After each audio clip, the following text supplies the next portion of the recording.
Good morning. Morning. Hey, I need a handbill. Here we go.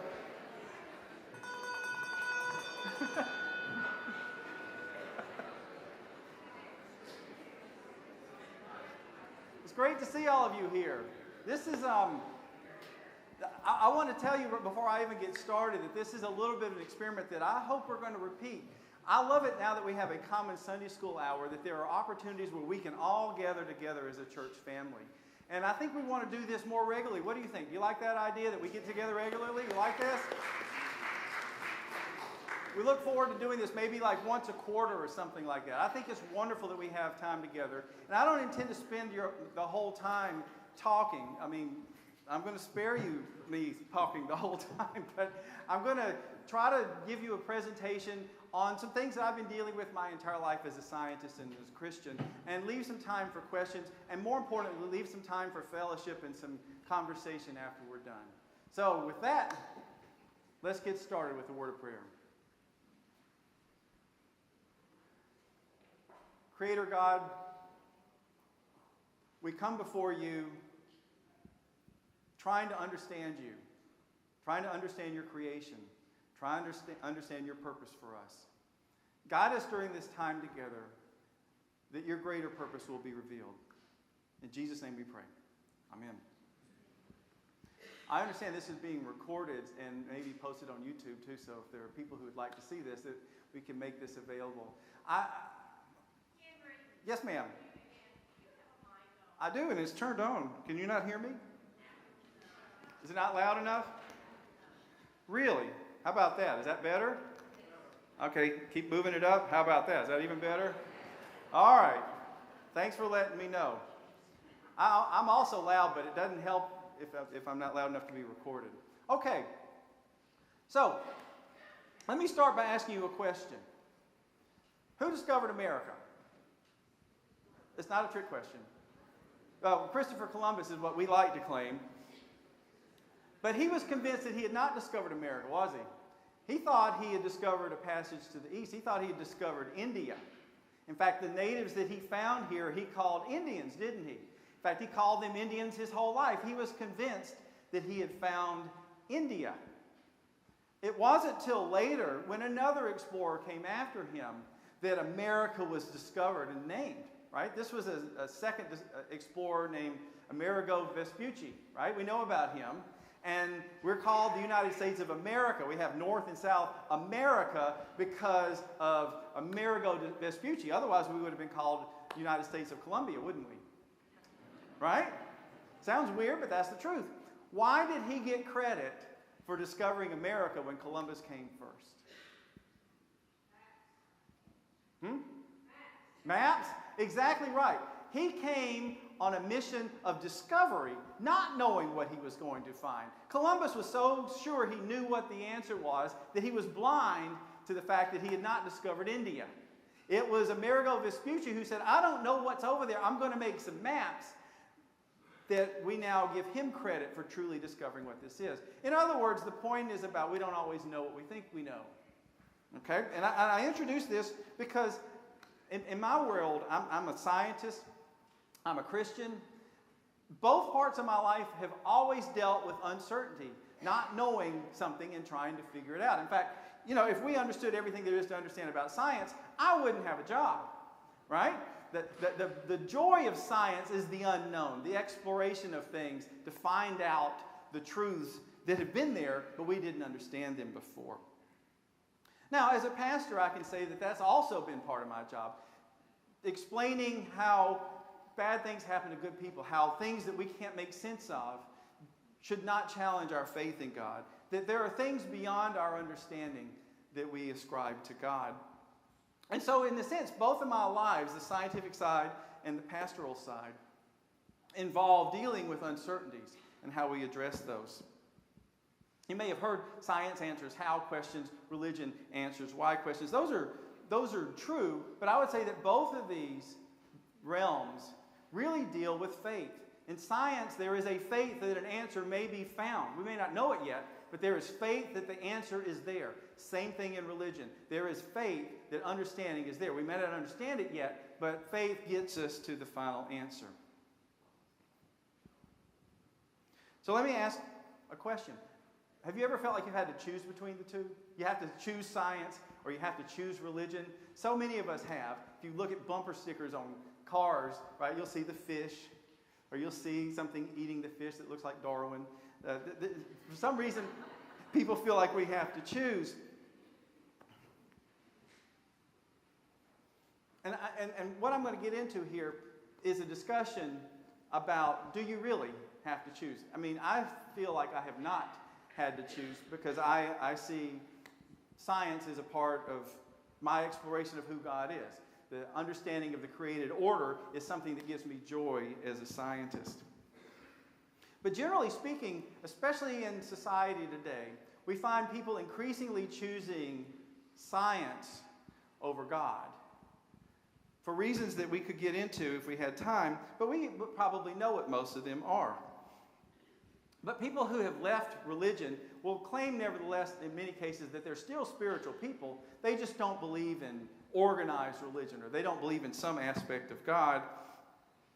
But I will tell you that they probably don't understand the consequence of their choice either. They probably don't understand science as well as at least some of us who practice science every day do. And so I've put together a presentation for you that tries to take both sides seriously.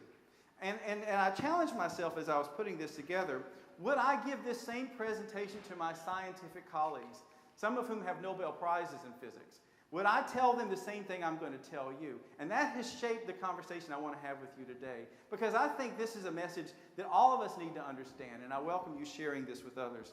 So let's talk about what it means to choose science. What it means ultimately is that science can explain everything. Everything. That is the assumption behind science. We're in this discovery of the way the universe works, and once we figure it all out, we'll know everything there is to know. There's no mystery. There's only lack of understanding. The more we advance our scientific understanding, the more we can understand. Everything can be explained. We understand a lot of things that were once considered mysterious by our predecessors. Even 100 years ago, the things that we understand now, thanks to science, are incredible. If you think about it, we understand disease and medicine in a way 200 years ago was unthinkable. We understand the nature of natural disasters. We understand what causes earthquakes and tornadoes and hurricanes, and we can even predict them in a way that would have been astounding. We understand cosmology. We understand how the universe was created. We understand how species have evolved. And as people have found explanations in science, they have stopped looking for those explanations from God. And this is potentially the crisis that we're facing. I want to read to you a passage from Job. This is Job chapter 38. This is at the end of the time of Job's suffering when God finally speaks to Job and challenges him. Who do you think you are, Job, challenging me in my ways? I want to read you something and tell me if the things that God is ascribed to saying in Job sound like things that scientists would say, yeah, I think we know the answer to those things now. Listen to God speak to Job. Have you comprehended the vast expanses of the earth? Tell me if you know all this. What is the way to the abode of light, and where does darkness reside? Have you entered the storehouse of snow, or seen the storehouses of hail, which I reserve for times of trouble, for days of war and battle? What is the way to the place where lightning is dispersed, or the place where the east winds are scattered over the earth? Who cuts a channel for the torrents of rain, and a path for the thunderstorm, to water a land where no one lives, an uninhabited desert, to satisfy a desolate wasteland and make it sprout with grass? Does the rain have a father? Who fathers the drops of dew? From whose womb comes ice? Who gives birth to the frost from the heavens? When the waters became hard as stone and the surface of the deep is frozen. It continues. Scientists would say, yeah, we got the answers to all that. We know where all those things come from. The mystery of God is being pushed away through science, and that has caused people to challenge their belief in God. We have to be honest about that and respond to that. So, is there anything mysterious that we can't yet understand? That we will maybe never understand? Maybe. The question is ultimately, can we really explain everything or not? So I want to challenge you with one idea. Okay, we've explained a whole lot. I've given you a list. But I want to ask you about one other area where The question to me is particularly pregnant about whether we can ever understand this or not. If we can, it becomes a decisive answer to a pretty substantial question. The question is simply this: can we explain human consciousness? Can we explain what to many of us feels like the most real thing that there is in the universe? Me. Is there something about me that is unexplainable? Or can even my own consciousness, my own thought processes, the way I live my life, can that be fully explained?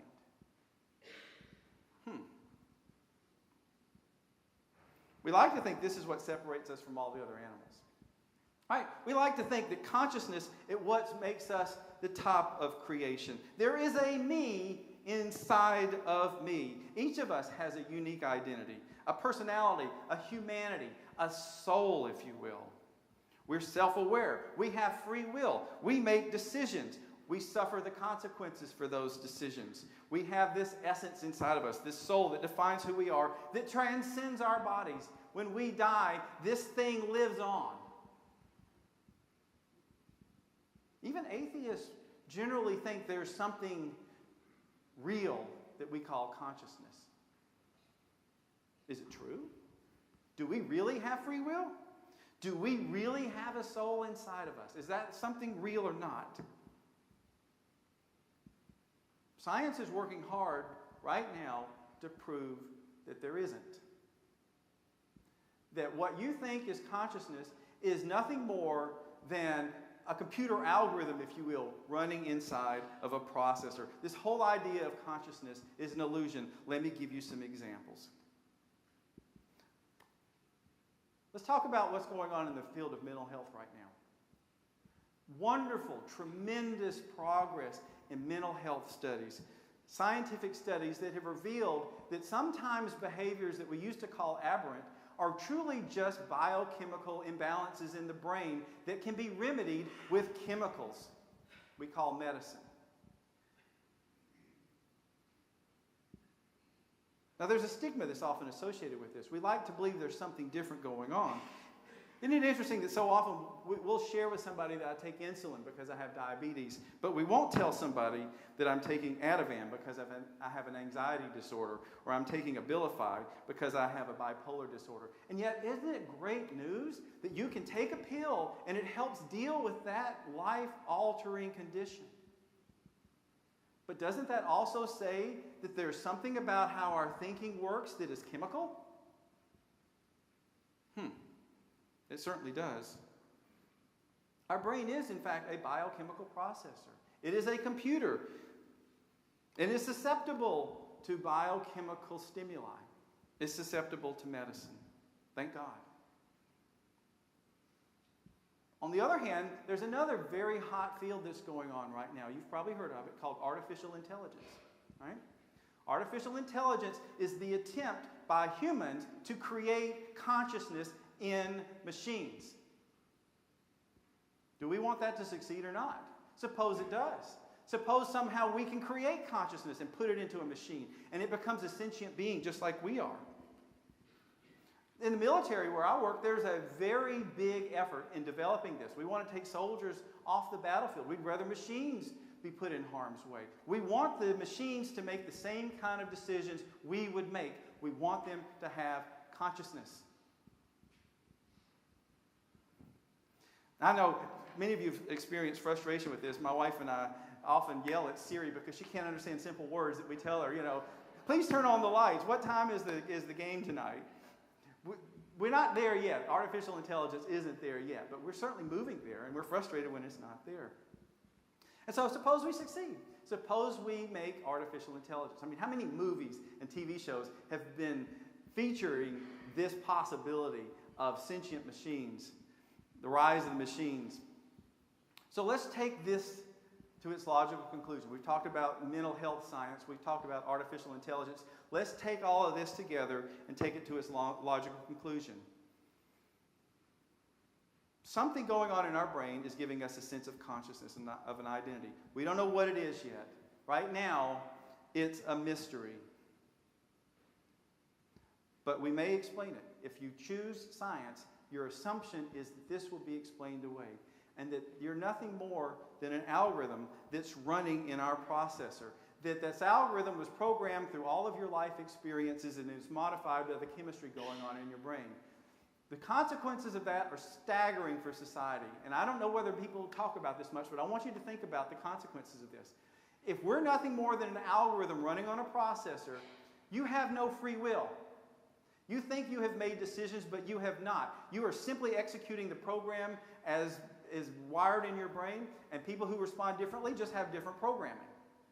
Okay? There is no free will, there is no decisions, there is no right and wrong. Just different programming. And we have to respect it, that's all there is. There's no mystery in you at all. What you think is a reality, this consciousness, is nothing more than an algorithm so sophisticated and beautifully programmed that it gives you the illusion that the most important thing in the world is that you survive as long as possible. In fact, that was a very Darwinian explanation for why this programming may happen, why consciousness arose, was simply to make it possible for us to survive longer by having a heightened sense of awareness of our environment. Therefore, we can respond more effectively to threats when they arise.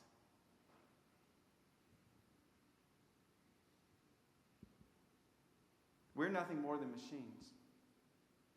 The famous atheist Christopher Hitchens, in his book, God is Not Great, tells a story about when he was dealing with cancer.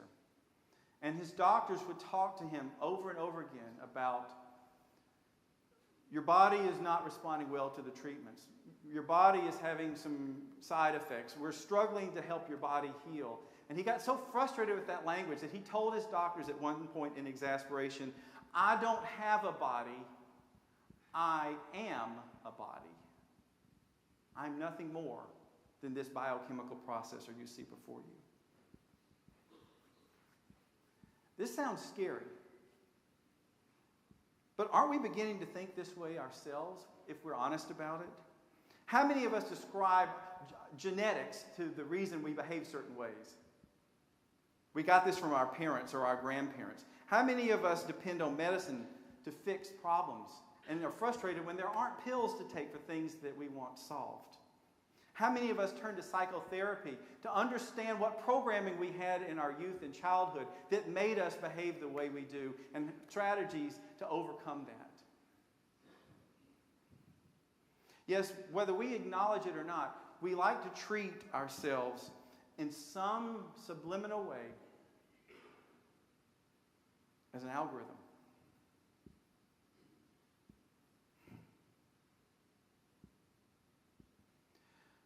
Well, that's an unsettling thought, to be sure. And let's take that to its logical conclusion. If there's no free will, if your decisions are purely a result of your programming, is there a God? Is there a need for God anyway? I mean, if there's no spirituality, if there's no soul, if there's no greater consciousness that's around this, if there's no right or wrong, we're just programmed to survive, then we cease to exist. There's no soul that lives after we die. We're just bodies. Is God just another man-made deception that we have invented for ourselves to explain what we don't understand? And the more we understand, the less we need God. Most atheists won't even go this far. And yet it is the logical conclusion of taking science as the explanation for everything. Most atheists will still declare, yes, but there's still a soul in me. I just choose not to believe in God. They won't go as far as to say, I am a programmed biochemical entity.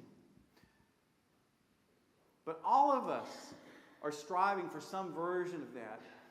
Not so much immortality, which means you would never die. But we are striving for something called amortality, aren't we? A mortality which means that we are adding technology to our bodies to prevent our own death. Right? We are. How many of you in here have hip replacement or knee replacement or ocular replacement or auditory replacements or special equipment to help you with your mobility, because it's been challenged one way or another. So many of us are fusing what we were given at birth with technology that has been developed since then in order to survive, that the author Yuval Noah Harari declared in his book Sapiens, A Brief History of Humankind, that we are near the end of Homo sapiens as a distinct species. That we are quickly evolving to a hybrid species that is part biological and part technological in order to preserve our life, in order to achieve this idea of immortality, that we will not die if technology can spare us. And with the main goal of preserving that algorithm, that thing that we like to call consciousness, as long as possible. And of course, this is all a good thing. How many of us would give up that technology and live with the problem that the technology has solved? None of us. And in fact, it's likely that we will progress even farther in that direction once genetic engineering becomes mature. How many of us would like to see cancer cured in the womb so that we never face it in our lives? Or birth defects that can be resolved simply by changing a gene? How many of us would tell our children, I'm sorry, I could have fixed this problem for you, but I won't do it? Of course not. We are embracing technology. We are evolving. We are becoming a new species whose purpose in life is to survive as long as possible. And if that's not scary enough, there's one more piece to this I want to share with you. If human consciousness is truly a processor, an algorithm running in our brains, what's to stop us from controlling it intentionally? As a society, not just individually, but as a society. Can we imagine brain implants and programming that might change behaviors or decisions? That sounds really scary, doesn't it? But how many of you have a memory you would like to have permanently erased? What if we could do that? Would you do it? Of course you would. What if a convicted murderer or sex offender was offered the choice of life in prison or brain reprogramming and you can go home next day? Which choice do you think they would take? For our children, if we could program all the education they needed so that everyone had the equal opportunity, would we deny them that? Saying, no, you've got to struggle with the environment you found yourself in, instead of giving them the same education that everyone else has? Of course we would give them our greatest chance. What's the limit? How far would we be willing to accept this kind of social programming? Suppose it was coerced? Could that happen? I mean, our laws were designed really as a collective sense of morality to give us some sense of common ethos and common purpose. And if it seems like science fiction to create a coerced consciousness, I want you to know it's already happened. And we take it for granted every single day. It's so common we don't even recognize how we have already been very strongly socially programmed. 70,000 years ago, anthropologists say an awakening happened in the human species. And it was that moment that distinguished us from all the other animals on the planet. Before that, we were in the middle of the food chain, fighting to survive. We had predators as well as we were predators. 70,000 years ago, human beings had an awakening. And that awakening was simply a collective sense of consciousness. That we can do better if we work together than if we work on our own. That it was when we started recognizing that we could pool our resources and do greater things that we skyrocketed to the top of the food chain. That we started building societies. That we started having civilization. And although it seems so natural to us now, it's staggering to see how different we are from all the other animals. How many of you today caught, cooked, and ate your food? How many of you today, to get here, built your car from scratch? How many of you solved your medical problems by the medicine you made at home? None of you. Of course not. We depend on society. We have created a collective consciousness where it is expected that the things that we need are available, and we get frustrated when they're not, even though we had nothing to do with it. We live in a society that expects and depends on a collective consciousness. So, of course, we have proven we are open to that. It's the reason we are where we are right now, at the top of the food chain.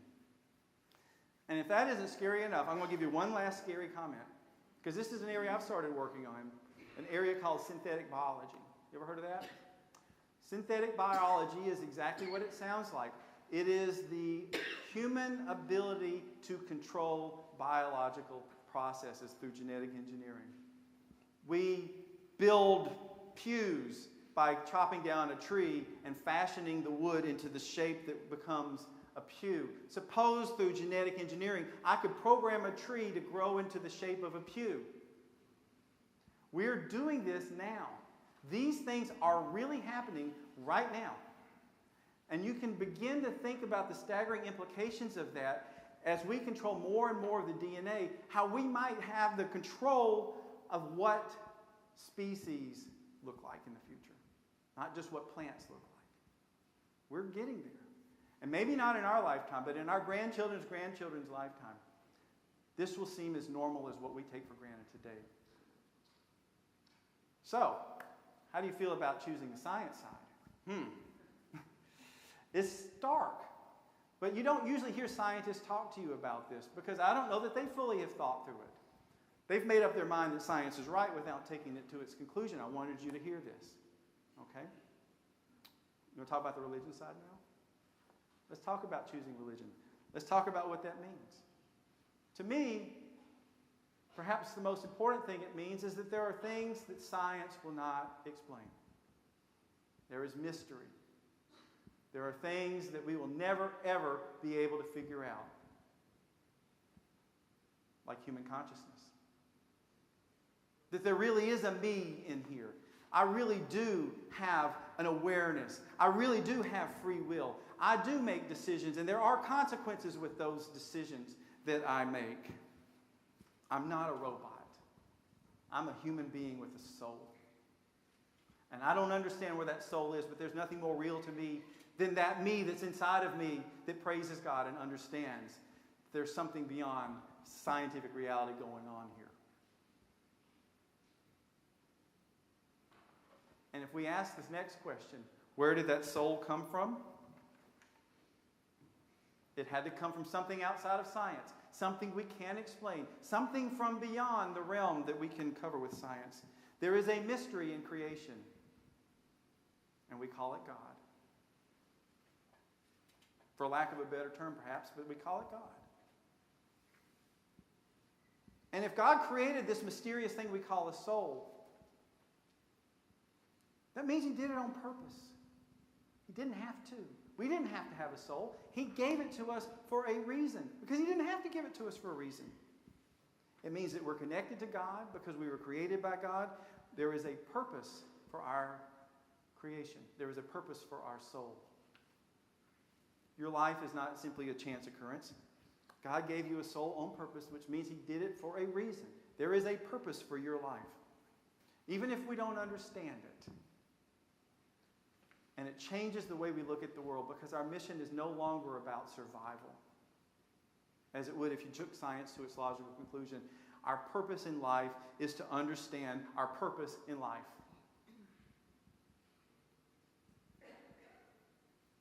Because it matters to God what you do. Otherwise, He wouldn't have given you this soul. And what do we call it when it matters to somebody else what you do? We call that love, don't we?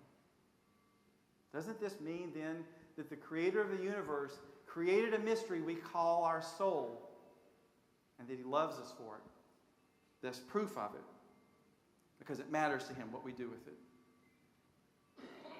And finally, if we understand that He created this thing that is not constrained by our bodies because it came to us from outside of our bodies, isn't it reasonable to think it might survive after our bodies are finished? That it stays connected to that God that created it? I hope you realize what I have just described to you as the Christian message in a nutshell. The Creator of the universe loves you and cares what you do with the life He gave you, and never will be separated from you. It matters to the Creator of the universe that you exist. So much so that the Creator of the universe came to us in our form to show us that love. And it matters to God how you treat other souls, because He created other souls for the same reason and with the same love that He created yours too. Our purpose in life, therefore, is to connect with those other souls and love them the way that God loves us. And if your scientists are bothered by the idea that there's a mystery here, there's things we can't understand, let me teach you a little bit of quantum mechanics here at the end. How many of you have ever heard of the Heisenberg uncertainty principle? Some of you perhaps? The Heisenberg uncertainty principle is foundational to quantum mechanics. It comes about from our understanding of the wave-like nature of materials, of matter. An example of this is we cannot know both the location and the speed of an object at the same time with precise accuracy. We can know one as accurately as we want to, but the more we know one, the less we can know the other. There is implicit, intrinsic uncertainty in quantum mechanics. And because quantum mechanics is the law that governs how the universe operates, God created a universe that has uncertainty as its foundational principle. Now, isn't that interesting? Is it so crazy if quantum mechanics that guides the universe is based on uncertainty that we might have other mysteries that we will never explain either, like perhaps human consciousness? So what do you think? Science right? Religion right? Do you have to choose? I like to say you have to choose, but I don't know that you can. Like it or not, there is going to be an answer to this question. We don't know what it is. It's a mystery now. But at some point, we will know the answer to whether human consciousness is real or just a product of our programming.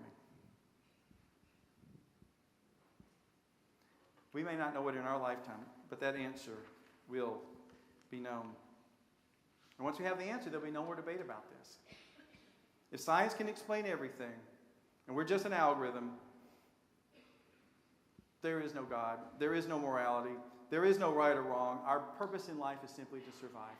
If, on the other hand, we can't explain it, if religion is right, human consciousness can never be explained by science, then I believe there'll be a revival in the belief of God. Because people will have to accept once and for all there are things we cannot explain, and there's something beyond science that gives our life meaning. And I hope that question happens sooner rather than later, because I think I know what the answer is going to be. We live in this in-between time. We don't know the answer. But I'm going to close with an opinion. Maybe you can call it a recommendation. I urge you to live your lives as if science cannot explain everything. I even urge you to embrace religion. And I do that because, besides the fact that I'm a pastor and I'm supposed to say that, there's only upside to doing this. There's no downside for accepting religion. There's no negative consequence to this. Best case scenario, you're right. There is a God. You have a soul. You have free will. Your life matters. Love your neighbor. In the worst case scenario, you were wrong. There wasn't any God. But you still loved your neighbor. You still laid compassion a greater morality for you than survival. There's no downside to doing that. But in the best case scenario, the news is even better. If religion is truly right, that there is a God, that we have consciousness, that we have a soul, then we, all of us here today, have a message that we need to share with the world. Something that science cannot and can never explain. The creator of the universe loves you, created you on purpose, never wants to be separated from you. This is our Christian message. We have something in us, a soul that came from God, and it connects us to each other. This soul that came from God, it is in this way that we claim we are created in God's image. It is for this reason that we are to love one another as we love ourselves.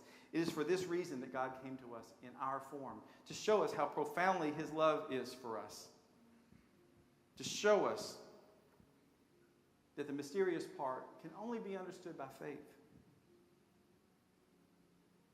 It is for this reason we were created. To love God and to give dignity to others by recognizing the presence of God in each soul that is alive today. It's this way that we experience the loving presence of God in our soul, and we realize how precious all of us are to God. In fact, I hope you can hear with new ears the most famous and most profound verse of Scripture. Hear this with new ears. God so loved the world that he came to us in our form. He gave us a son who was just like us. That whoever believes in him has a soul that won't die, but will live on forever. Thanks be to God. Amen. Let's pray.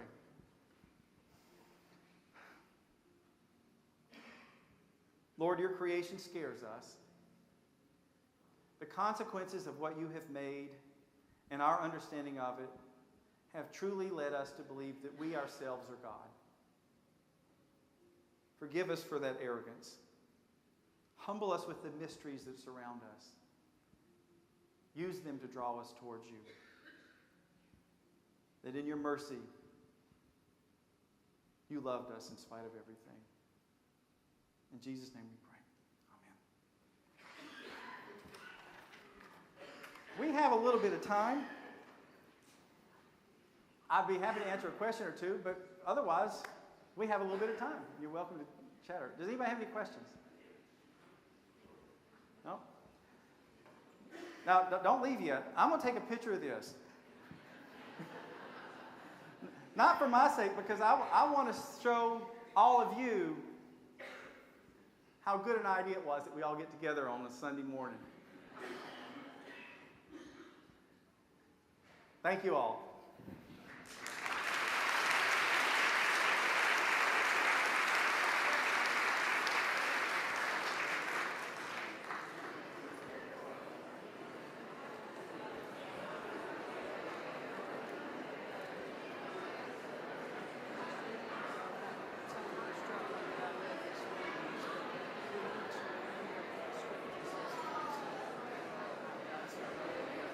That's right.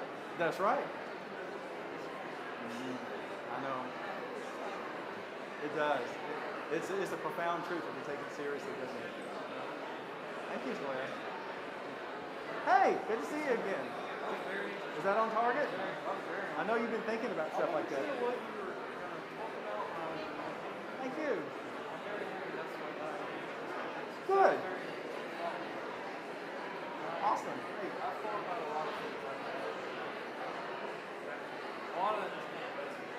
Awesome. Not bad. Thank you, Bill.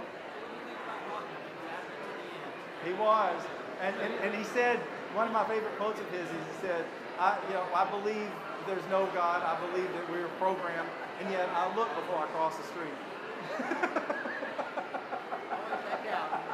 Yeah. Is that good?